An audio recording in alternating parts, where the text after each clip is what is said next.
What? మన national flag కాషాయం colour లో ఉండేదా? అవును, ట్రై కలర్ ఫ్లాగ్ ని కదా అందరూ అంగీకరించిన నిర్ణయం అని మనం చదువుకున్నాం.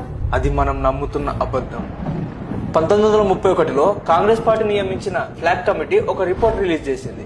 ఫ్లాగ్ కమిటీ సర్దార్ వల్లభాయ్ పటేల్, మౌలానా ఆజాద్, తారా సింగ్, జవహర్లాల్ నెహ్రూ మొత్తం 7 మంది ఆధ్వర్యంలో ఫ్లాగ్ కమిటీ భారతదేశ ప్రజల దగ్గర మన నేషనల్ ఫ్లాగ్ ఏ కలర్ ఉండాలి అని సర్వే చేశారు.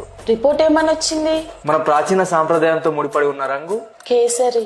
దేశ జెండా కూడా కేసరి రంగులో ఉండాలి అని భారతీయులందరూ చెప్పారు. పటేల్, నెహ్రూ, ఆజాద్ కమిటీలో ఉండే 7 మంది కూడా దేశం యొక్క నాగరికతకు, మన సంస్కృతికి కాషాయం రంగు ప్రతిబింబం అని వారు భావించారు. అందుకు అశోక చక్రంతో ఉన్న కాషాయ జెండా మన నేషనల్ ఫ్లాగ్ గా ఉండాలని కమిటీలో ఉన్న 7 మంది సంతకాలు చేశారు. మరి అది ఎందుకు ట్రై కలర్ ఫ్లాగ్ గా మారింది? అప్పుడే ఆ ఫైల్ ఇంకొకరి దగ్గరికి వెళ్ళింది. ఎవరి దగ్గరికి? గాంధీ. గాంధీ దగ్గరకు ఫైల్ రాగానే గాంధీ ఫైల్ పాడేశాడు. కమిటీ 2 ఏళ్ల శ్రమను, కీలక నాయకుల సంతకాలు ఆయన పట్టించుకోలేదు. త్రివర్ణ పతాకం ఉండాలని ఆయన నిర్ణయించాడు.